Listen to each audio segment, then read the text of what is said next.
Hello, my student. Good morning. Suprabhat. Welcome to PSC Government Senior Secondary School Pindwara की online classes में आपका हार्दिक स्वागत है। तो क्लास 12 है, चैप्टर नंबर 2 है अकाउंटिंग्स ऑफ नेशनल इनकम और लेक्चर नंबर 27 के अंदर आज मैं आप लोगों को व्यय विधि से संबंधित कुछ सावधानियां हैं उसको बताने वाला।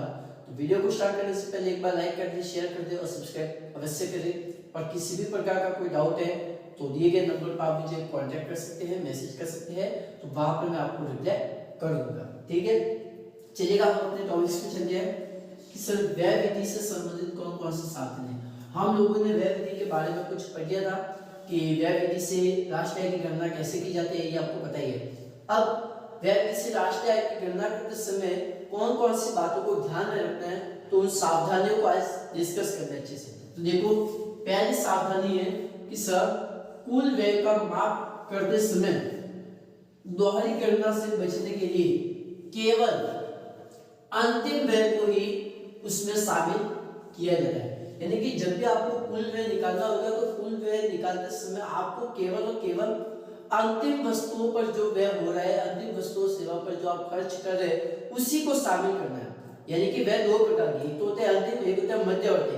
तो यहाँ पर कह रहा हूँ व्यय विधि के अनुसार ही कि आप लोगों को कौन से लेने हैं, अंतिम व्यय को, ना कि मध्यवर्ती को। क्लियर है? ठीक है।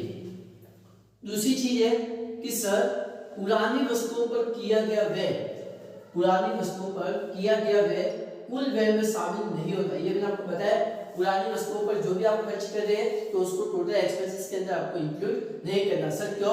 क्योंकि पुरानी वस्तु की जब आपने खरीदी थी तो उस वर्ष की राष्ट्रीय आय के अंदर आपने शामिल कर दिया होगा। जब आपने वो मशीनरी खरीदी थी यानी कि नई मशीन, तो उस समय आपने राष्ट्रीय आय के अंदर इंक्लूड कर दिया था। अगर आप उसी वस्तु की वैल्यू को अगर आप वापस ऐड करोगे तो इससे दोहरी गणना हो जाएगी, डबल कैलकुलेशन चलेगी। ठीक है, तो पुरानी वस्तु का जो भी व्यय है उसको सम्मिलित नहीं करना। हाँ, पुरानी वस्तुओं पर कोई दलाली कमीशन है तो ऐड करना, अदरवाइज नहीं। नेक्स्ट तीसरा है कि सरकार द्वारा हस्तांतरण भुगतान पर किया गया व्यय भी इसमें शामिल नहीं किया जाता। जैसे वृद्धावस्था पेंशन है, ठीक है जी, छात्रवृत्ति स्कॉलरशिप है, उसको इंक्लूड नहीं करना। यानी कि गवर्नमेंट जो भी हस्तांतरण भुगतान करती है, ठीक है, जिससे आपको बेनिफिट होता है, तो उसको भी शामिल नहीं करना है जो एक तरफा होती है। क्योंकि गवर्नमेंट के लिए तो खर्चा है लेकिन आपको तो बेनिफिट हुआ है। ठीक है, आपको तो वृद्धावस्था पेंशन वगैरह मिल गई है, छात्रवृत्ति है तो वो भी मिल चुकी है। हाँ, सेवानिवृत्त पेंशन है तो आप इंक्लूड कर दो, अदरवाइज नहीं, क्योंकि हस्तांतरण भुगतान को भी हम सम्मिलित नहीं करेंगे व्यय विधि के अनुसार। क्लियर? ठीक है। चौथा पॉइंट है कि सर शेयर तथा बॉन्ड पर किया गया जो व्यय है, शेयर तथा बॉन्डों पर जो भी आप व्यय कर रहे हो तो उसको शामिल नहीं करना। क्यों? क्योंकि ये केवल दावे और इनका जो होता है वो केवल अंतिम वस्तुओं और सेवाओं के प्रवाह से संबंध नहीं होता। ठीक है, क्योंकि ये केवल एक कागजी दावे है। आप यहाँ पे ये कागजी दावे है। ठीक है,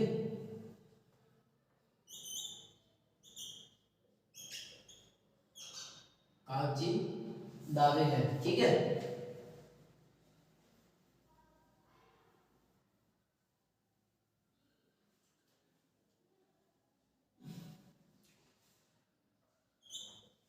कागजी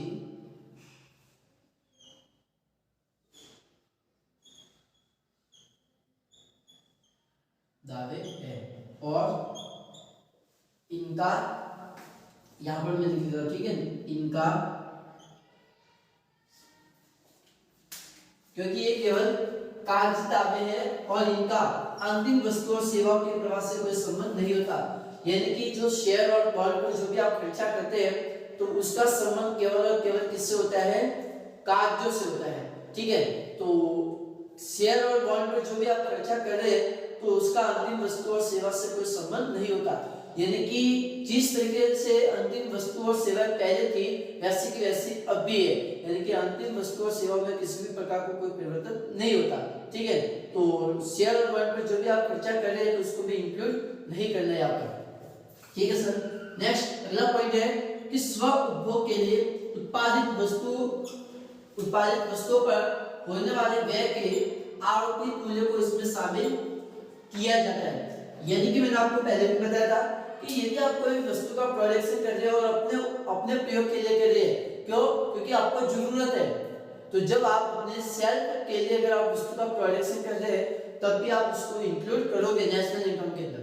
अगर स्व उपभोग के लिए वस्तु का उत्पादन कर रहे हैं तो उसको भी सम्मिलित करना है। सर ऐसा क्यों? क्योंकि जो आपने वस्तु का उत्पादन किया है वो मार्केट के अंदर है, उसकी वैल्यू बता सकती है। ठीक है, तो मार्केट के अंदर वस्तु बिक रही है उसके आधार पर आप अनुमान लगा सकते हैं। इसीलिए स्व उपभोग के लिए जो भी उत्पादित वस्तु है अपने यूज के लिए तो उसको शामिल करना है। उसी प्रकार से छठा पॉइंट बनाना तो बना सकते हैं कि मकान मालिक का किराया, कि मकान मालिक अगर स्वयं के अगर रह रहा है तो उसमें भी आप किराए का अनुमान लगा सकते हैं, तो उसको भी आप शामिल कर सकते हैं। तो ये आप पॉइंट बना सकते हैं इस तरीके से। तो ये मैंने आपको बता दिया कि व्यय विधि से संबंधित कौन कौन सी सावधानियां है। नेक्स्ट अगले एक्सरसाइज के अंदर मैं आपको बताऊंगा कि व्यय विधि के अंदर राष्ट्रीय आय की गणना कैसे करनी है। कुछ न्यूमेरिकल क्वेश्चंस लेकर आऊंगा 8-10 सवाल, तो उसके माध्यम से आपको समझ में आ जाएगा। Okay bye.